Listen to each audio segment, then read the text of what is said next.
Le plus grand mensonge qu'on vous ait jamais raconté, c'est que l'esclavage exige des chaînes de fer, de hauts murs et des gardes armés. On nous a appris à croire que l'oppression a un visage hideux, qu'elle se manifeste par des ordres hurlés, des marches en bottes militaires et la terreur instillée par la violence. Mais si la tyrannie parfaite ne s'exerçait pas par un coup de poing dans l'estomac, mais par une étreinte chaleureuse et réconfortante? Et si le geôlier n'était pas un soldat, mais un pharmacien qui vous offre la pilule du bonheur dès que vous avez un petit coup de blues? Baruch Spinoza, l'un des plus brillants philosophes de tous les temps, disait il y a des siècles que la véritable servitude humaine consiste à se laisser remporter par ses passions, sans en comprendre l'origine. Quand on obéit aveuglément au désir de son corps, on n'est pas libre. On est simplement passager d'un véhicule hors de contrôle. Et c'est précisément ce cauchemar doré qu'Aldous Huxley a dépeint dans son chef-d'œuvre. Nous parlons d'une société où nul n'est contraint à quoi que ce soit, car chacun est biologiquement programmé pour aimer son destin. Oubliez l'image grise et pluvieuse de 1984 de George Orwell, où Big Brother vous surveille pour punir toute déviation. Dans le monde d'Huxley, nul besoin de vous surveiller par des caméras, car vous êtes trop occupé à vous amuser. Le génie terrifiant de ce scénario réside dans l'inversion de la logique du contrôle. Au lieu de punir les comportements répréhensibles, le système récompense sans cesse la docilité par d'immenses doses de plaisir superficiel. Réfléchissez à l'efficacité de ce système. La douleur engendre la résistance. Si quelqu'un vous frappe, votre instinct est de riposter ou de fuir. La souffrance crée des rebelles. Mais le plaisir engendre la dépendance. Le plaisir affaiblit la volonté. Si l'État vous fournit nourriture, relations sexuelles sans lendemain, divertissement en tout genre sur tous les écrans et une drogue miraculeuse appelée soma qui dissipe toute votre anxiété sans laisser de gueule de bois le lendemain, pourquoi lutteriez-vous contre lui? Contre quoi vous rebelleriez-vous? Le bonheur? C'est là que le piège se referme. L'obsession du plaisir agit comme un anesthésiant moral. Les habitants du meilleur des mondes ne sont pas des citoyens. Ce sont des enfants éternels, satisfaits de leurs jouets brillants, incapables de remettre en question ceux qui les nourrissent. Spinoza soutenait que la liberté découle de la compréhension. Pour lui, nous sommes esclaves lorsque les causes de nos actions nous sont extérieures. Si je ressens de la colère parce que quelqu'un m'a insulté, c'est l'autre personne qui contrôle mon état émotionnel, et non moi. Si je ressens de la joie simplement parce que j'ai pris un comprimé, cette joie n'est pas le fruit de mon travail, c'est un effet chimique. Dans le scénario dystopique que nous analysons, cette logique est poussée à l'extrême. Les puissants de ce monde ont compris qu'ils n'ont pas besoin de police secrète s'ils peuvent manipuler les désirs de la population. Ils n'interdisent pas les livres en incendiant des bibliothèques.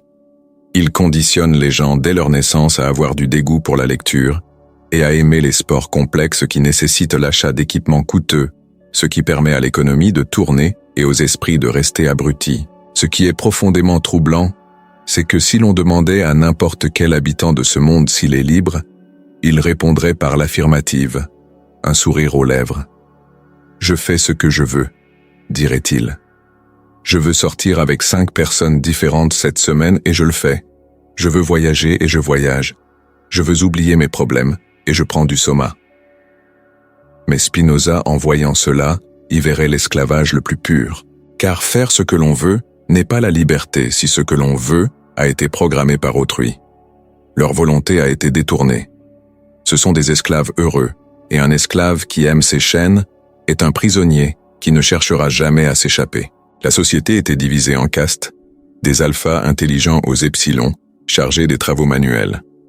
Chaque groupe subissait un traitement chimique et psychologique dès la vie intra-utérine afin de s'assurer qu'il aime précisément le travail qu'il exercerait.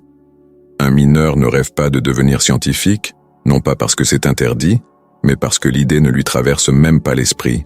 Son cerveau a été conditionné à croire que la chaleur et l'obscurité des galeries sont un paradis. Ceci élimine tout conflit social à la racine.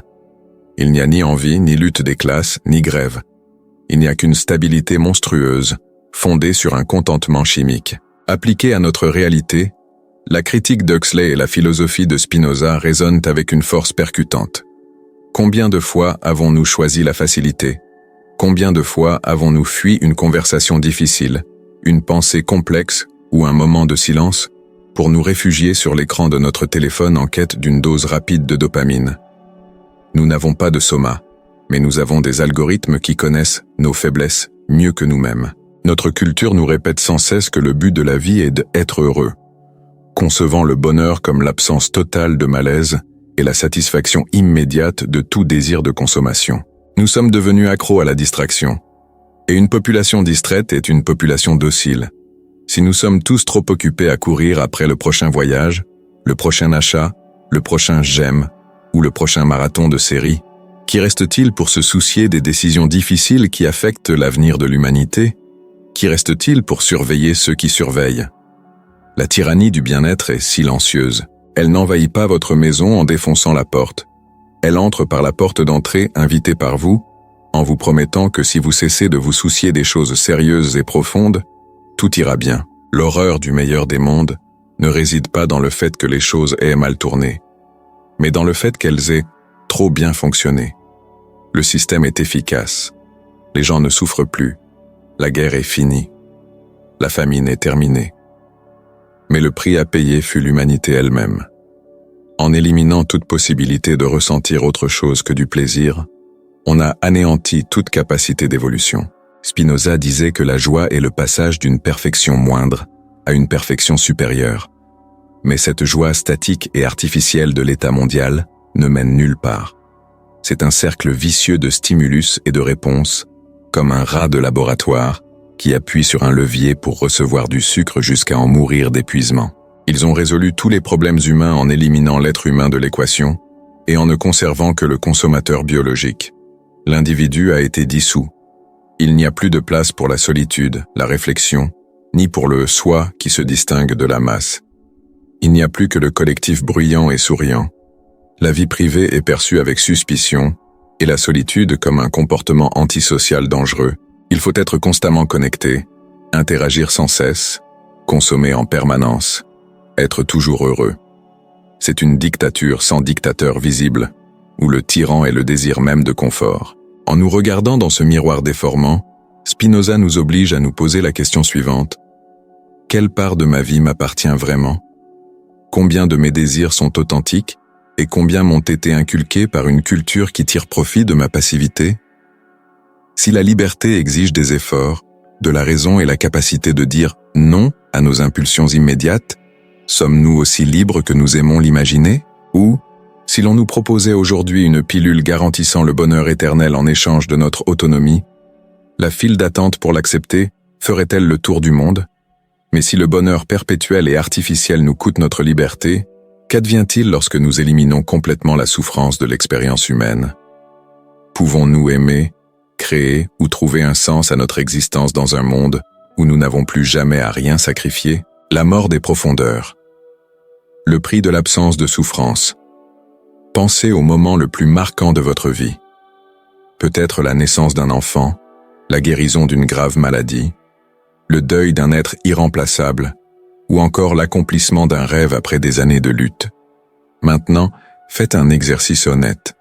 Retirez de cette situation toute douleur, toute peur, toute angoisse, tout effort. Que reste-t-il? Si vous supprimez le risque de perte, la satisfaction de la victoire perd toute sa saveur. Si vous supprimez la possibilité du désespoir, l'espoir disparaît. C'est dans cet abîme que nous entrons.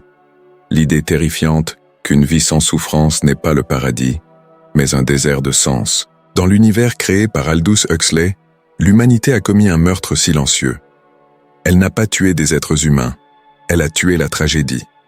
Et en enterrant la tragédie, elle a enterré avec elle la capacité humaine de ressentir quoi que ce soit, au-delà des apparences. Un personnage fascinant, Helmholtz Watson, illustre parfaitement ce drame existentiel. Écrivain de génie, maître des mots, il possède tous les atouts techniques pour créer des œuvres d'art immortelles. Pourtant, il se sent vide. Il éprouve un besoin viscéral, presque violent, d'écrire quelque chose qui transperce l'âme, quelque chose qui fait trembler, quelque chose qui porte la force d'une tempête. Mais il en est incapable. Il ne le peut pas, car il vit dans un monde où le temps est toujours parfait, où personne ne vieillit vraiment, où personne n'est rejeté, et où la mort est traitée avec la même indifférence qu'un paquet vide. De quoi écrira-t-il? Du confort d'un canapé neuf? De la joie insouciante d'une partie de golf électromagnétique? L'art, le véritable art qui nous fait pleurer et qui transcende les siècles, naît de la tension. Il naît du conflit entre ce que nous désirons et ce que le monde nous refuse. Sans cette friction, la créativité n'est qu'un ornement. Helmholtz est un poète condamné au silence non par la censure, mais par le manque de matière. Il découvre, de la manière la plus douloureuse qui soit, qu'on ne peut écrire Othello ou Roméo et Juliette, dans un monde où la jalousie a disparu et où personne ne se soucie suffisamment d'autrui pour mourir pour lui. La scène où le sauvage John tente de lire Shakespeare à Helmholtz est d'une brutalité intellectuelle inoubliable. John, qui a grandi hors de toute civilisation, dans la misère et la souffrance de la réserve, comprend Shakespeare avec son cœur. Il ressent le poids des mots, mais lorsqu'il lit les passages dramatiques sur les parents interdisant l'amour à leurs enfants ou sur les amants s'entretuant par passion, Helmholtz se met à rire. Il éclate de rire. Pour lui, l'idée de souffrir par amour est une plaisanterie obscène. Dans son esprit et dans celui de tous les citoyens de cet État mondial, le concept d'amour exclusif est ridicule. Chacun appartient à chacun, dit la devise hypnotique répétée 1000 fois. Si vous perdez un partenaire, vous traversez la rue et en trouvez un autre, identique. Il n'y a pas de perte, donc pas de deuil. Et sans deuil, l'amour se réduit à un simple échange de fluides, un passe-temps aussi futile que de boire un verre d'eau. Voici l'argument central auquel nous devons faire face. La profondeur émotionnelle a un prix. Pour atteindre de hauts sommets, il faut traverser des vallées profondes. Aristote parlait de eudémonia, que l'on traduit souvent à tort par bonheur, mais qui signifie en réalité un épanouissement plus profond. Une plante ne s'épanouit pas si elle est protégée de tout. Elle doit percer l'enveloppe de sa graine, s'ancrer dans le sol, lutter contre la gravité pour atteindre le soleil. Les êtres humains ont besoin de résilience pour gagner en profondeur. Lorsque les dirigeants du monde ont opté pour une stabilité sociale absolue, ils ont dû sacrifier toute forme d'intensité. Le dialogue final entre Mustapha Monde et le sauvage révèle cette transaction avec une clarté implacable. Le contrôleur admet, sans embâge, que la civilisation a préféré le confort à la vérité et à la beauté. On ne peut pas avoir une Ford Model T et, en même temps, des tragédies shakespeariennes, dit-il. Le monde a dû choisir. Et il a choisi d'être une société de spectateurs satisfaits qui ne connaissent jamais la nuit obscure de l'âme. Ils ont éradiqué la noblesse et l'héroïsme. Réfléchissez-y. Qu'est-ce qu'un héros? C'est quelqu'un qui affronte le danger, qui endure la souffrance pour une cause plus grande, qui se sacrifie. Mais dans un monde où le plaisir est le seul but, le sacrifice est perçu comme une maladie mentale. Pourquoi souffrir pour autrui si l'on peut prendre un gramme de soma et oublier son existence? L'absence de souffrance engendre une humanité apathique. Nous devenons des touristes dans notre propre existence, glissant sur la vie sans jamais nous y immerger. Spinoza disait que toutes les choses excellentes sont aussi difficiles que rares. L'excellence exige des efforts, et les efforts sont douloureux. En éliminant la souffrance de l'effort, nous éliminons l'excellence. Il ne nous reste que la médiocrité, le passable, des divertissements faciles qui ne sollicitent ni notre esprit, ni notre intelligence. Dans ce monde, l'art est devenu un cinéma sensible, des expériences sensorielles bon marché conçues pour provoquer des frissons physiques, sans aucun engagement intellectuel. C'est la mort de la culture. Et cela nous amène à nous interroger sur notre propre aversion moderne pour la tristesse. Nous vivons à une époque qui a déclaré la guerre à la souffrance. Si nous sommes tristes, nous pensons qu'il y a un problème dans notre chimie cérébrale qu'il faut régler immédiatement. Si une relation devient difficile, nous la rejetons comme s'il s'agissait d'un produit défectueux, au lieu de tenter l'effort de la réparer et de faire des compromis. Nous évitons les conversations difficiles, nous évitons l'ennui, nous évitons le silence. Nous construisons petit à petit notre propre État mondial, non par décret gouvernemental, mais par choix individuel. Nous devenons volontairement incapables d'affronter la tragédie et par conséquent, nous perdons la capacité d'apprécier la vraie joie. La vraie joie n'est pas qu'un sourire, c'est un accomplissement.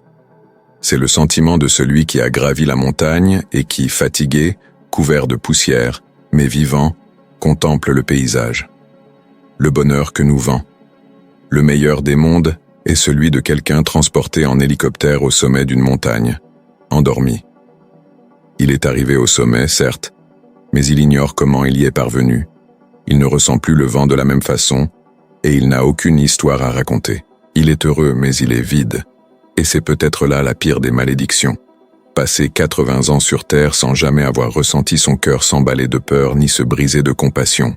John revendique le droit d'être malheureux car il comprend intuitivement que son humanité réside dans ses cicatrices. Il veut le droit de tomber malade, de vieillir et de s'enlaidir, de craindre l'avenir, car c'est le prix à payer pour avoir une âme. En refusant la souffrance, nous refusons de mûrir. Nous devenons, comme les citoyens de cette dystopie, des enfants éternels, protégés dans une crèche mondiale, jouant à nos jeux, riant de nos blagues nulles, tandis que l'univers vaste et mystérieux défile à l'extérieur, totalement ignoré. La question qui nous hante sans cesse est celle de savoir si une vie sans enjeu vaut la peine d'être vécue. Si rien ne peut vous blesser, rien ne peut vous atteindre. Et si rien ne vous atteint, êtes-vous vraiment vivant ou simplement un fantôme biologique flottant dans le confort? Mais si notre propre perception du bonheur peut être manipulée et fabriquée en laboratoire, comment pouvons-nous être sûrs que ce que nous ressentons maintenant est réel ou simplement une illusion chimique convaincante? La fausseté de l'expérience, le dilemme du bonheur synthétique. Imaginez qu'à cet instant précis, quelqu'un vous propose un échange irrévocable. Vous pouvez entrer dans une machine complexe, une cuve parfaitement isolée, où des électrodes seront connectées à votre cerveau. Dès que le couvercle se refermera, vous vivrez le reste de votre existence biologique dans un état d'extase absolue. Dans cette simulation, vous serez la personne la plus aimée au monde. Vous aurez remporté toutes les compétitions auxquelles vous avez toujours rêvé de participer, vous aurez écrit des best-sellers, et vous ne ressentirez jamais, pas même une milliseconde, la tristesse, l'ennui ou la solitude. Pour votre esprit, tout sera indiscernable de la réalité. Vous rirez, vous goûterez les mets les plus raffinés et vous ressentirez les passions les plus intenses. La seule condition est qu'une fois à l'intérieur, vous n'en sortirez jamais et vous ne saurez jamais que tout cela est illusoire. Votre corps flottera dans un liquide nutritif, dans une pièce obscure, mais votre esprit sera au paradis. Oserez-vous entrer?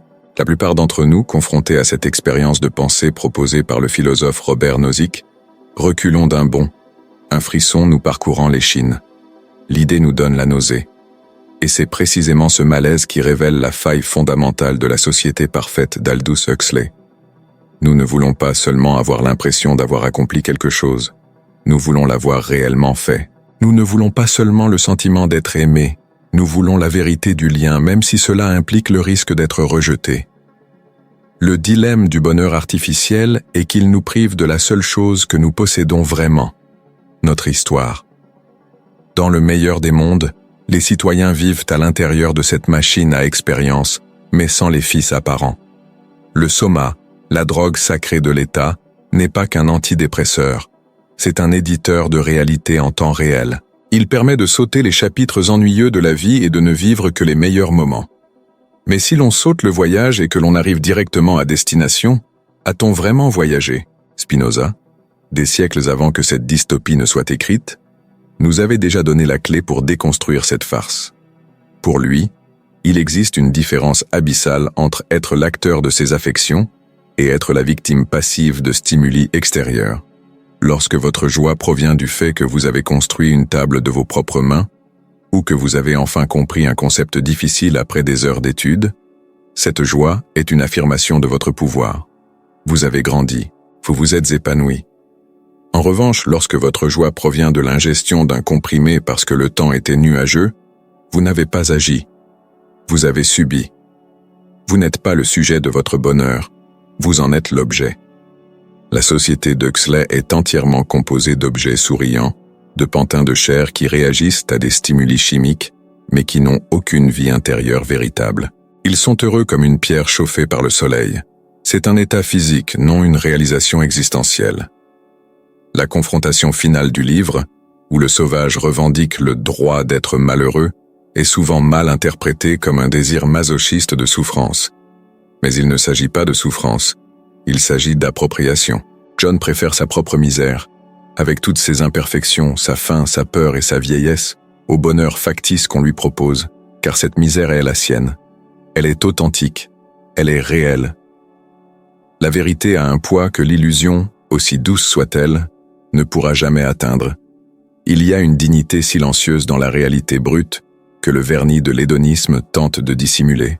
Choisir la pilule bleue de l'ignorance béate, c'est, en pratique, se suicider philosophiquement. C'est tuer le témoin de la réalité qui existe en nous pour préserver le confort de l'animal biologique. Et c'est là que nous entrons en terrain dangereux, car cette critique s'attaque directement à notre mode de vie actuel. Nous n'avons pas de soma, mais nous avons la curation numérique. Nous construisons des vitrines en ligne où nous retouchons nos vies pour en gommer l'ennui, l'échec et la laideur. Nous consommons du contenu réconfortant et une positivité toxique, qui nous persuade que toute émotion négative est un dysfonctionnement du système qu'il faut corriger immédiatement. Nous créons une génération terrifiée par la réalité brute.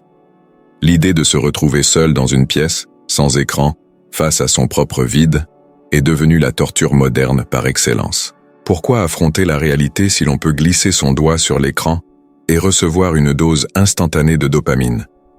Nous construisons notre propre bulle d'isolement, entourée d'algorithmes qui ne nous montrent que ce que nous voulons voir, qui ne nous confirment que nous avons raison, qui nous protègent de la contradiction et de la difficulté. Mais la question de Spinoza et Huxley demeure, tenace et troublante.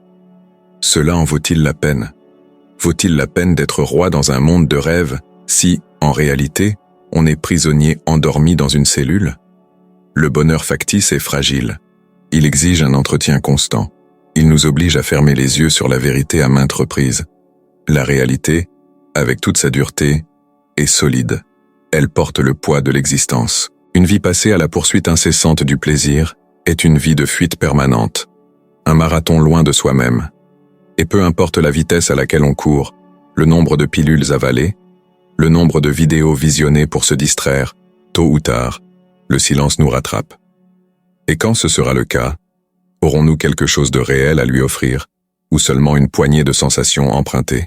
Huxley n'a pas écrit ce livre pour prédire l'avenir. Il l'a écrit pour que nous puissions l'empêcher. Il nous montre que l'enfer n'est pas forcément un lieu de feu et de soufre. Il peut être un lieu où personne n'est jamais triste, où personne n'est jamais seul, et où personne ne dit jamais la vérité. L'illusion de l'expérience est le prix ultime à payer pour l'utopie. Et peut-être, qui sait, la souffrance, le doute et l'angoisse ne sont-ils pas des défauts inhérents à la condition humaine, mais plutôt les seules garanties que nous sommes, en réalité, éveillés.